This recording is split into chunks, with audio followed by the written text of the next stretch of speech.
মানুষ মরণশীল, প্রত্যেকটা মানুষের মৃত্যুর স্বাদ গ্রহণ করতে হবে, মরতে হবে। তা আসলে আমরা সেই কথা না ভেবে আমরা একটা কথাই ভাবতে থাকি যে মানুষের কীভাবে ক্ষতি করবো, মানুষের কীভাবে ধ্বংস করবো, মানুষের একজনে একটা মানুষ ভালো হইতে যাইতে আছে তারে কীভাবে ধ্বংসের পথে আনা লাগে টাইনিয়া। ঠিক আছে, আমরা এই আলোচনা সমালোচনায় করে থাকি, মানুষের ভালো কাজকর্মের ধারও আমরা নাই। আসলে যে ভালো কাজকর্ম করলে মানুষ আল্লাহ কতটা ভালোবাসে, কতটা মানুষের ভাগ্য পরিবর্তন করে, আসলে সেই দিকে আমরা তাকাই না। আমরা মানুষের কীভাবে ক্ষতি করব, মানুষের কীভাবে ধ্বংস করব, সেই আশা নিয়েই সারাদিন আমরা চলি। ঠিক আছে, তাই এগুলো করা আসলে কোনো মানুষের ঠিক না। কারণ আজকে আমি আছি, কালকে থাকবো না।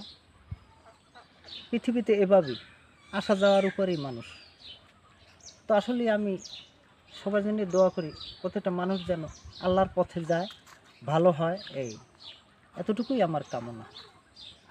একদিন মাটির ভিতরে হবে ঘরে মন আমার, কেন বান্দ দালান ঘর রে মন আমার, কেন বান্দ দালান ঘর।